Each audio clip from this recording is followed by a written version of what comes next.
तो पिछली क्लास में हमने ये देखा था कि रूसो ने कैसे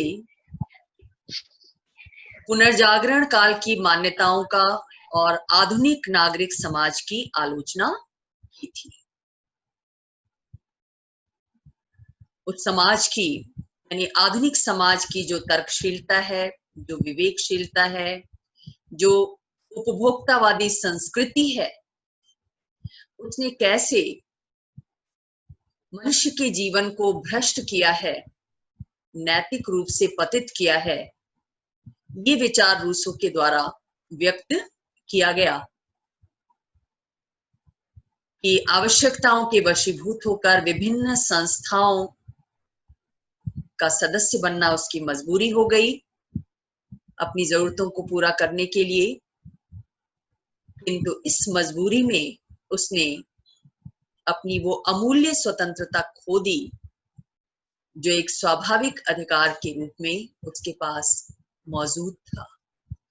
उसने अपनी वो भावनात्मकता खो दी जो भावनात्मकता उसको सुखी और संतुष्ट रखती थी।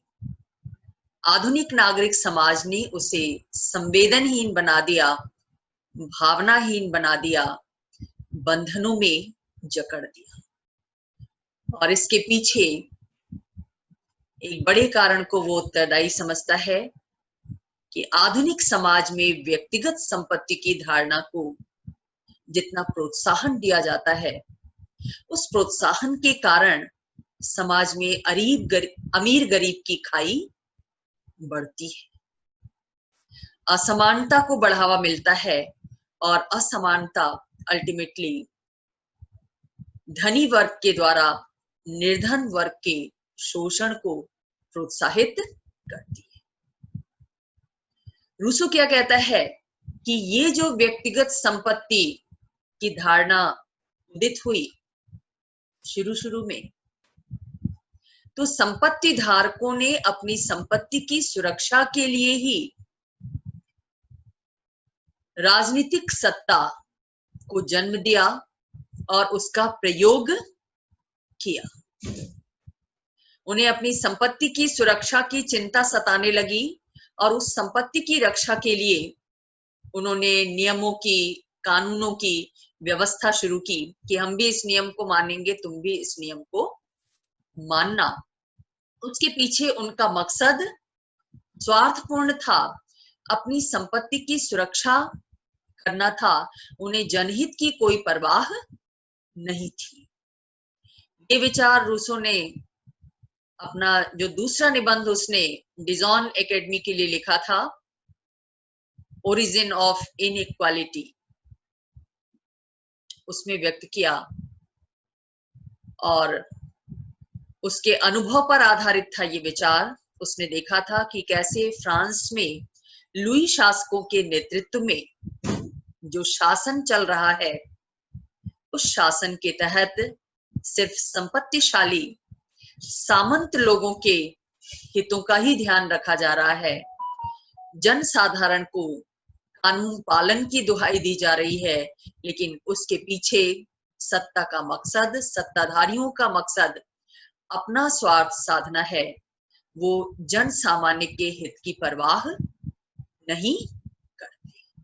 ये बुराई है आधुनिक समाज में, जिसको रूसो ने पॉइंट आउट किया कि इस बुराई के कारण आधुनिक नागरिक समाज में व्यक्ति बंधनों में जकड़ जाता है, अपनी वास्तविक स्वतंत्रता का उपभोग नहीं कर पाता।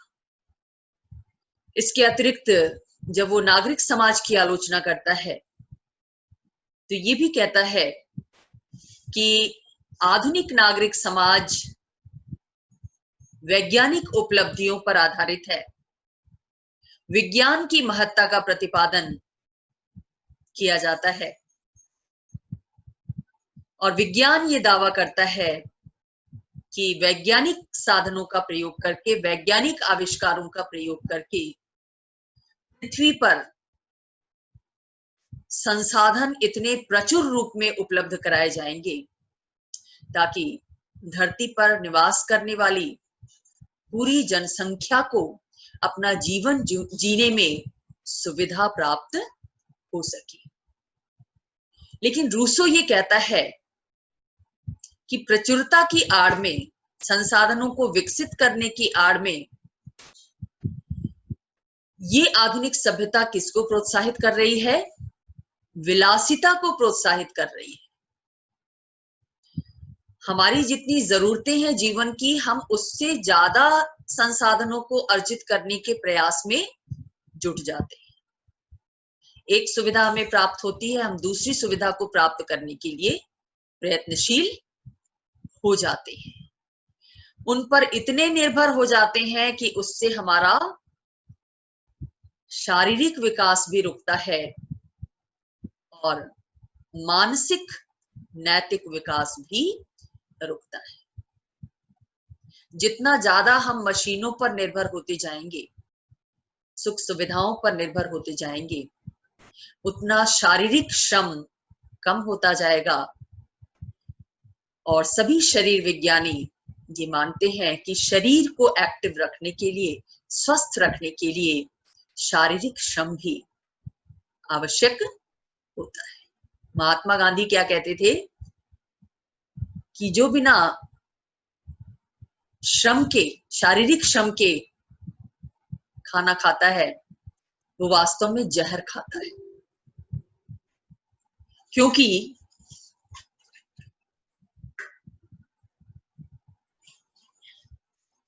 शरीर में टॉक्सिन्स पैदा होते हैं अगर हम शारीरिक श्रम नहीं करते हैं और केवल खाना खाते जाते हैं। तो वैज्ञानिक आविष्कारों ने हमारे लिए शारीरिक श्रम करने के स्कोप को बहुत कम कर दिया है।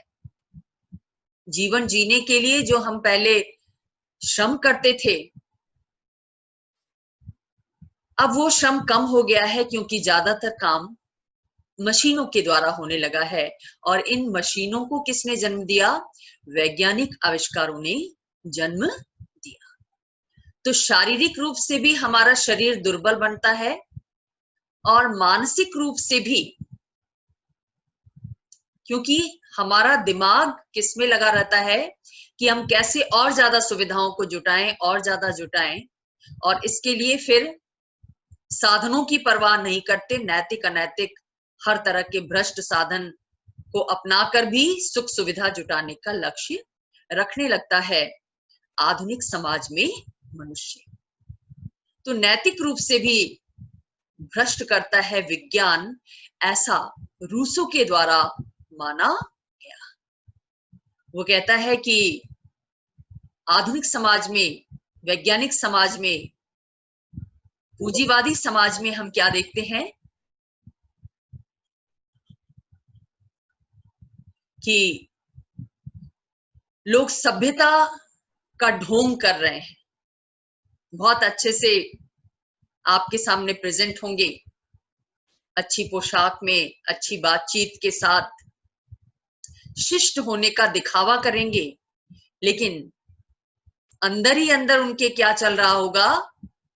ईर्ष्या, संदेह, सामने वाला कहीं मेरे हित पर कुठाराघात तो नहीं करेगा, डर, कहीं मेरे संसाधनों को छीन न लिया जाए, मेरी सत्ता को चुनौती ना दी जाए।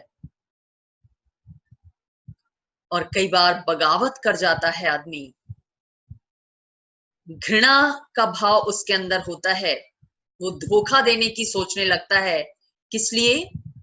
अपने हितों को साधने के लिए। तो आधुनिक सभ्यता में रूसो क्या कहता है कि इस तरह की चीजें, दिखावे की चीजें हमें देखने को मिलती हैं जो मनुष्य की वास्तविकता नहीं है। मनुष्य की वास्तविकता क्या है?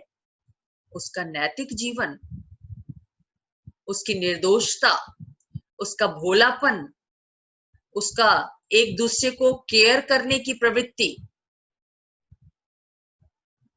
सहानुभूति की प्रवृत्ति, ये नेचुरल है मनुष्य के लिए। लेकिन इस नेचुरलिटी को किसने खत्म कर दिया?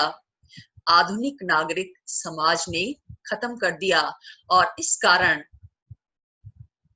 मनुष्य नैतिक रूप से पतित होता चला गया। व्हाइट कॉलर्ड क्रिमिनल्स इस समाज में देखने को मिलते हैं। श्वेत वसन अपराधी जिनको हम कहते हैं, जो ऊपर से देखने में तो सूटेड बूटेड सभ्य दिखाई देंगे, लेकिन अंदर ही अंदर उनके भीतर आपराधिक प्रवृत्तियां पनपती हैं, पलती हैं, और उनका प्रकटीकरण भी समय समय पर हो जाता है। तो ये आधुनिक सभ्यता का दोष है।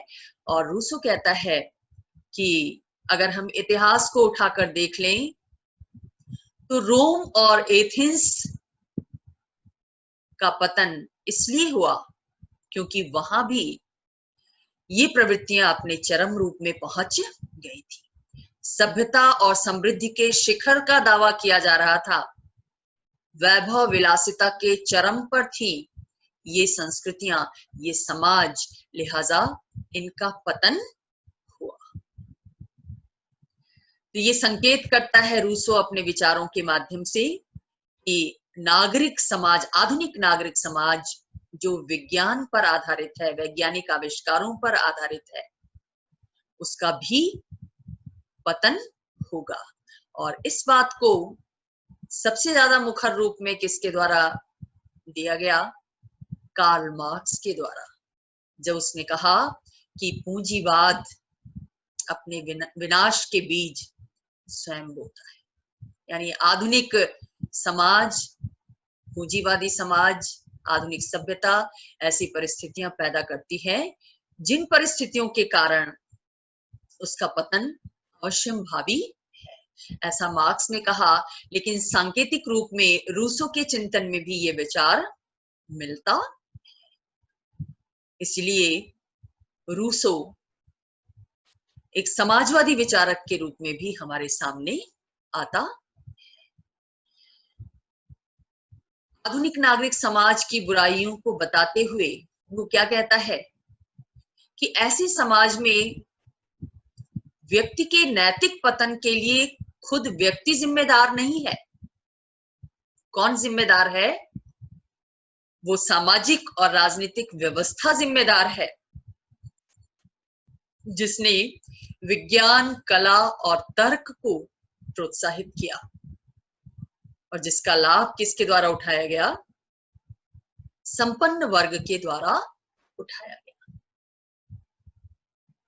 तब बात आती है कि इन दोषों को दूर कैसे किया जा सकता है जो आधुनिक नागरिक समाज में मौजूद हैं, जिनके कारण व्यक्ति का नैतिक पतन हो रहा है।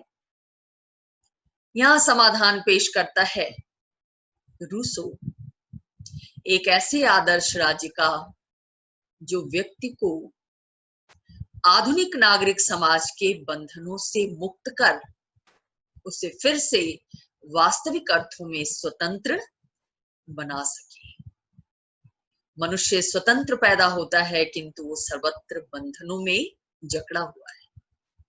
रूसो का ये जो कथन है उसका मतलब यही है कि मनुष्य की जो स्वाभाविक स्वतंत्रता थी वो नागरिक समाज की विभिन्न व्यवस्थाओं में खोसी गई है, और उस खोई हुई स्वतंत्रता को फिर से प्राप्त करने के लिए, बंधनों से मुक्ति के लिए एक आदर्श समाज की, आदर्श राज्य की स्थापना आवश्यक है। आदर्श राज्य कैसा होगा? ऐसा राज्य, ऐसा शासन जिसमें शासन किसी वर्ग के हित के लिए ना किया जाकर, किसी व्यक्ति की इच्छा अनुसार ना किया जाकर, किसके अनुसार किया जाए? समाज की सामान्य इच्छा के अनुसार किया जाए। यानी सामान्य इच्छा द्वारा शासित राज्य ही आदर्श राज्य होगा, जिसमें आधुनिक नागरिक समाज की बुराइयां नहीं होंगी और व्यक्ति वास्तविक रूप में स्वतंत्र हो सकेगा, नैतिक रूप से स्वतंत्र हो सकेगा। और इसी सामान्य इच्छा की धारणा को स्पष्ट करने के लिए रूसो ने अपना संपूर्ण राजनीतिक चिंतन प्रस्तुत किया। यानी रूसो के चिंतन में जो केंद्रीय विचार है वो है सामान्य इच्छा की धारणा। सामान्य इच्छा की धारणा क्या है, कैसे बनती है सामान्य इच्छा और इसका क्या स्वरूप होगा, इसको ध्यान में रखते हुए ही उसने अपने विचारों का खाका तैयार किया और सबसे पहले ये कहा कि समाज में संप्रभु कौन होगा, सामान्य इच्छा होगी। वो सामान्य इच्छा जिसका जन्म समाज से होता।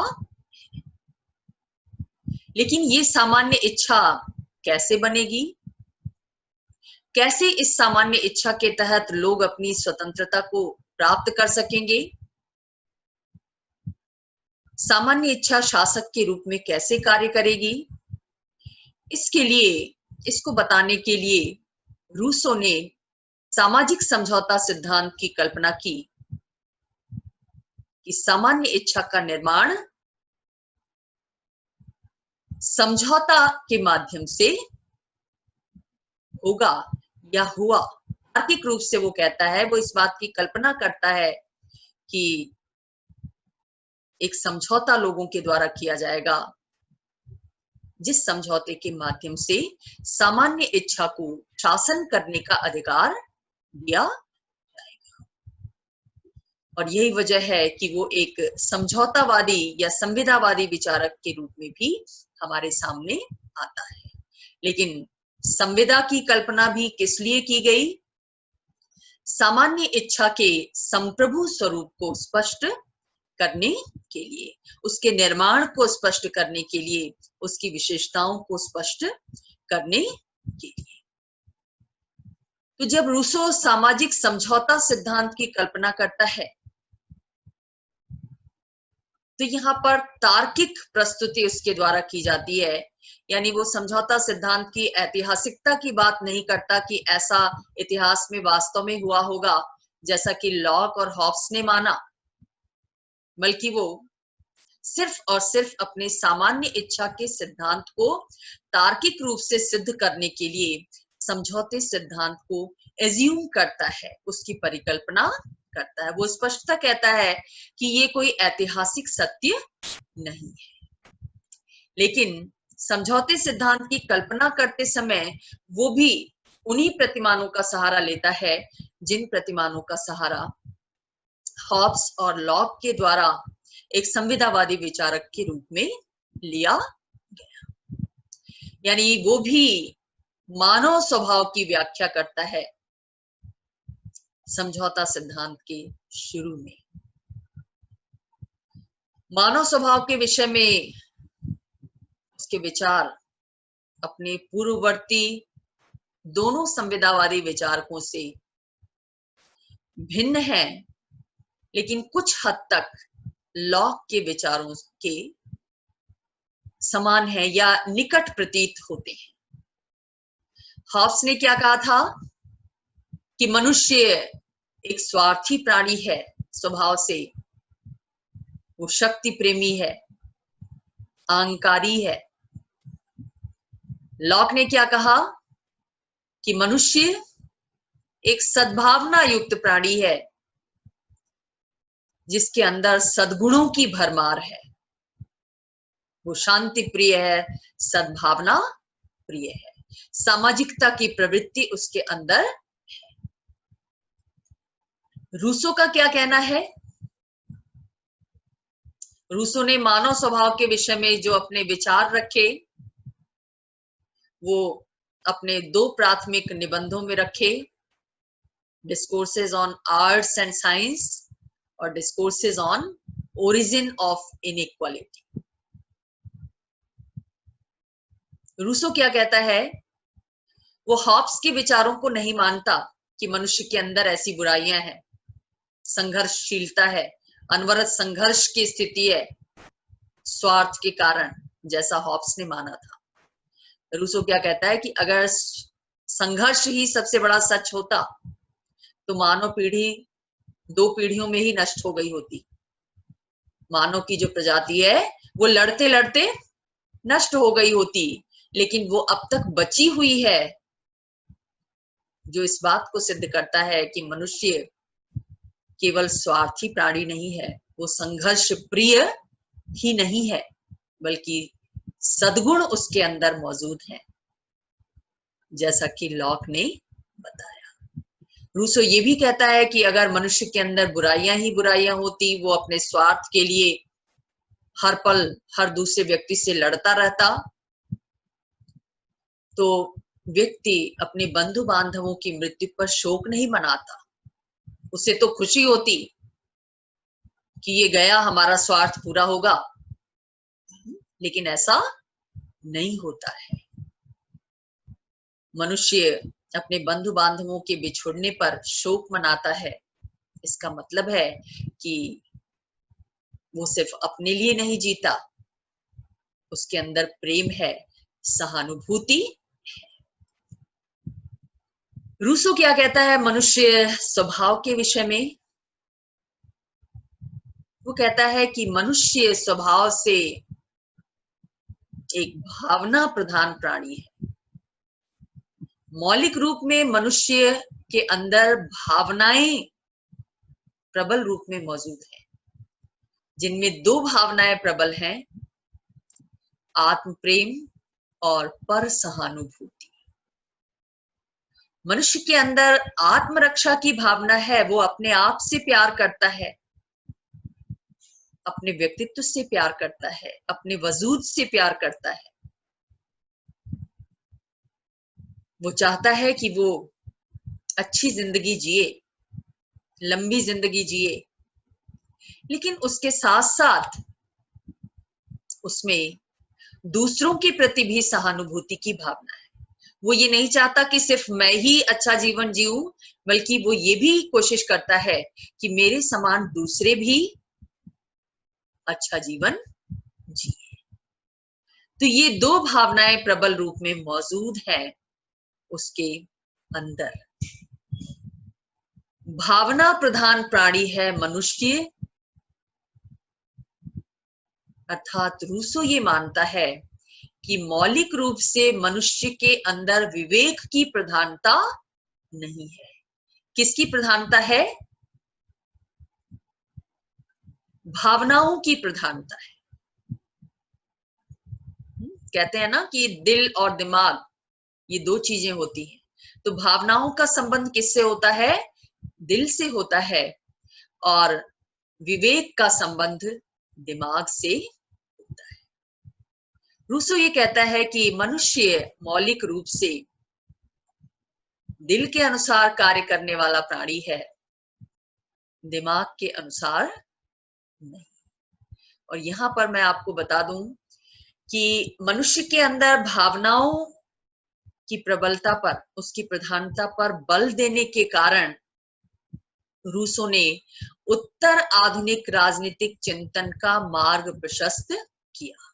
क्योंकि जितने भी उत्तर आधुनिक विचारक हैं, जिनमें नारीवादी भी आते हैं, वो क्या मानते हैं? स्त्रियों को भावना का प्रतीक मानते हैं, इसलिए उन्हें समाज में श्रेष्ठ स्थान देना चाहते हैं। अब तक उनकी जो उपेक्षा हो रही थी, ये कहकर इस तर्क के साथ कि स्त्रियां भावना प्रधान है, पुरुष विवेक प्रधान है, विवेक प्रधान होने के नाते पुरुष श्रेष्ठ हैं और महिलाएं हीन हैं, इस मान्यता को खारिज करते हुए क्या कहा उत्तर आधुनिक विचारकों ने, नारीवादियों ने, कि भावना किसी भी रूप में विवेक से कमतर नहीं है, बल्कि एक शांति प्रिय सद्भावना युक्त समाज के निर्माण में भावनाओं का, संवेदनाओं का बहुत बड़ा महत्व होता है। और ये बात बेसिकली किसके द्वारा कही गई? पहले रूसो के द्वारा कही गई। तो रूसो भावनाओं पर जोर देने के कारण उत्तर आधुनिक विचारों का प्रेरक भी बन जाता है। अब मानव स्वभाव की व्याख्या करने के बाद संवेदनावादी प्रतिमान के अनुसार रूसो ने भी प्राकृतिक अवस्था का चित्रण किया है। वो भी ये मानता है कि राज्य एक प्राकृतिक संस्था नहीं है, एक कृत्रिम संस्था है, और राज्य बनने से पहले की जो स्थिति रही होगी वो प्राकृतिक अवस्था की रही होगी, ऐसी वो कल्पना करता है। और उस स्थिति में मनुष्य का जीवन कैसा रहा होगा, इसकी व्याख्या बहुत ही लॉजिकल ढंग से, तार्किक ढंग से रूसो के द्वारा की गई। और यहां पर रूसो प्राकृतिक अवस्था के दो चरणों की बात करता है, एक प्रारंभिक चरण और दूसरा बाद का चरण। तो जो प्रारंभिक चरण था, यानी शुरुआती दौर में, प्राकृतिक अवस्था के प्रारंभ में मनुष्य का जीवन कैसा था, वो उसके लिए एक शब्द प्रयोग में लाता है, आदर्श बर्बर, नोबल सेवाज। क्योंकि मनुष्य भावना प्रधान प्राणी था, आत्म प्रेम और पर सहानुभूति की भावना से कार्य करता था, इसलिए प्राकृतिक अवस्था के शुरुआती दौर में उसका जीवन कैसा था, आदर्श बर्बरता का जीवन था। चूंकि विवेक नहीं था, तर्कशीलता नहीं थी, इसलिए सभ्यता और संस्कृति का विकास नहीं हुआ था। बर्बर किसे कहते हैं? ऐसा व्यक्ति जो जंगली जीवन जीता है, जिसे सभ्यता और संस्कृति का ज्ञान नहीं होता, जो खानाबदोश का जीवन जीता है। ये जो बर्बर मनुष्य था, वो अपने जीवन का निर्वाह कैसे करता था? प्रकृति से जो वस्तुएं उसे प्राप्त होती थी, उनके माध्यम से वो अपनी जीविका का निर्वाह करता था। यानी जो कुछ कंदमूल फल मिलता था, उससे वो अपना पेट भरता था, या आगे चलकर जानवरों का शिकार करके वो अपना जीवन निर्वाह करता था। उसका जीवन घुमक्कड़ी का जीवन था, क्योंकि प्रकृति से संसाधनों को प्राप्त करने के लिए उसे एक स्थान से दूसरे स्थान तक जाना होता था। एक स्थान पर बैठकर उसकी आजीविका पूरी नहीं हो सकती थी, इसलिए वो घूमता रहता था। और घूमने के कारण व्यक्ति एकाकी था, व्यक्तियों से उसका संपर्क, अन्य व्यक्तियों से उसका संपर्क बहुत कम हो पाता था। वो अकेले ही अपनी जीविका के निर्वाह के लिए जंगलों में इधर से उधर भटकता रहता था। उसकी जरूरतें सीमित थी, क्योंकि केवल तन ढकने के लिए चाहिए, पेट भरने के लिए भोजन चाहिए, इससे ज्यादा उसकी कोई जरूरत नहीं थी। कोई आवास भी नहीं था, स्थायी आवास, क्योंकि घूम घूम कर अगर पेट भरना है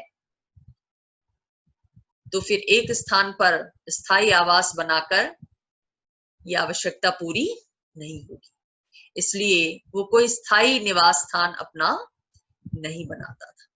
एक बर्बर जैसा जीवन जीता था, जंगली जानवर का जीवन जीता था, इस सेंस में कि जैसे जानवर को भी सिर्फ अपनी जरूरतों की चिंता होती है। हालांकि वो जानवर से इस अर्थ में भिन्न था कि जानवर के अंदर वो संवेदना नहीं होती, वो भावना नहीं होती, लेकिन मनुष्य के अंदर वो संवेदना थी। फिर भी उसका जो जीवन था कैसा था? बर्बरता का जीवन था, जंगलीपन का जीवन था। लेकिन ये बर्बरता भी आदर्श थी, ये बर्बरता बुरी नहीं थी रूसों की दृष्टि में। क्यों? क्योंकि इस अवस्था में व्यक्ति संतुष्ट था, सुखी था और स्वतंत्र था। उसकी जरूरतें प्रकृति से पूरी हो जाती थी, जरूरतें सीमित थी और वो सीमित जरूरतें प्रकृति से पूरी हो जाती थी। कोई तनाव नहीं था उसके जीवन में, इसलिए वो सुखी था। सिर्फ जरूरतों के पूरा होने से ही उसका मतलब था। ये तो आधुनिक समाज है जो नाना आकर्षण पैदा करता है और उस आकर्षण की बदौलत व्यक्ति के जीवन में तनाव भी बढ़ते जाते और उसका सुख काफूर हो जाता है। लेकिन उस प्राकृतिक अवस्था में जब व्यक्ति बर्बरता का जीवन जीता था, जंगली जीवन जीता था, उस वक्त वो संतुष्ट भी था, सुखी भी था और स्वतंत्र भी था। वो अपनी इच्छानुसार जहां मन वहां घूम सकता था, जो चीज उसे चाहिए प्रकृति से वो चीज ले सकता था और समान भी था, क्योंकि कोई मनुष्य दूसरे के काम में दखल नहीं देता था। अकेला जीवन जीता था, अकेला चलता था, कहीं टकराव नहीं होता था व्यक्तियों से। वो ये नहीं सोचता था कि सिर्फ मेरी जरूरत पूरी हो, सामने वाले की जरूरत पूरी न हो। पर सहानुभूति की भावना के कारण उस अवस्था में समानता भी थी, यानी हर मनुष्य अपनी जरूरतों को प्रकृति से अपनी आवश्यकता के अनुसार संसाधनों को प्राप्त करके पूरा करता था। कोई छोटा नहीं था, कोई बड़ा नहीं था, सभी मनुष्य होने के नाते समान थे। तो वहां पर उस प्राकृतिक अवस्था के प्राथमिक दौर में मनुष्य संतुष्ट था, सुखी था, स्वतंत्र था और समान था। इसलिए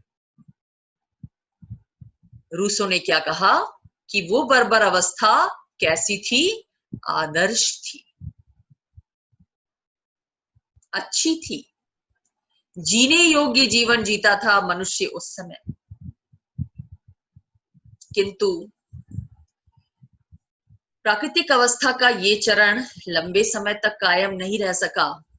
रूसो क्या कहता है कि समय बीतने के साथ प्राकृतिक अवस्था के स्वरूप में परिवर्तन आया।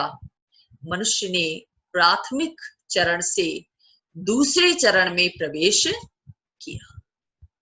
रूसो क्या कहता है कि ये परिवर्तन किस कारण हुआ? दो कारणों से ऐसा परिवर्तन हुआ।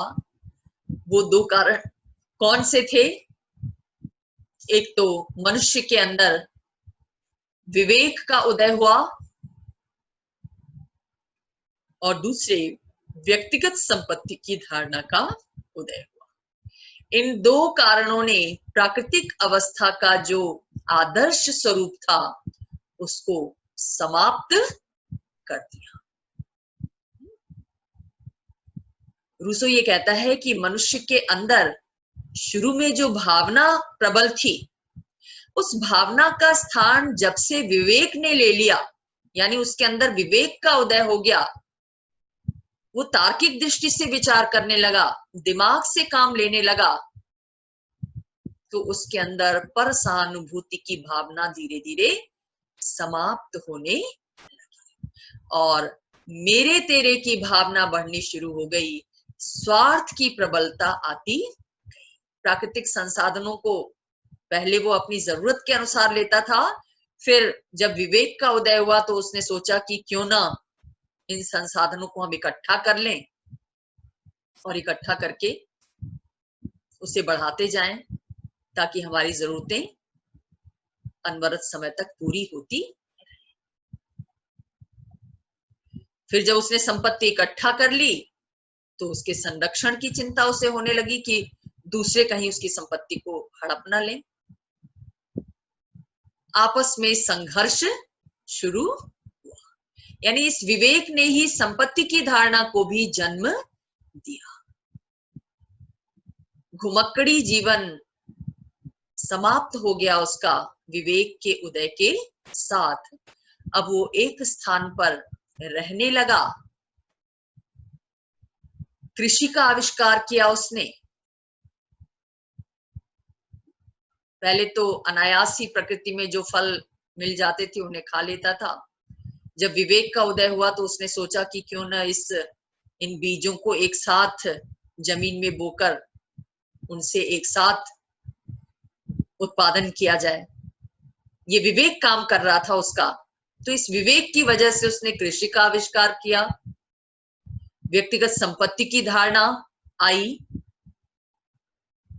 और इनके कारण समाज में संघर्ष उदित हुआ। जब वो कृषि के लिए एक स्थान पर रहने लगा तो साथ साथ रहने से नाना मुद्दों पर व्यक्तियों के साथ टकराव बढ़ने लगा, संघर्ष बढ़ने लगा। रूसो ये कहता है कि संपत्ति का उदय तब हुआ जब कृषि भूमि का एक टुकड़ा एक व्यक्ति के द्वारा घेर कर कहा गया कि ये मेरी जमीन है और इस पर मेरा अधिकार है।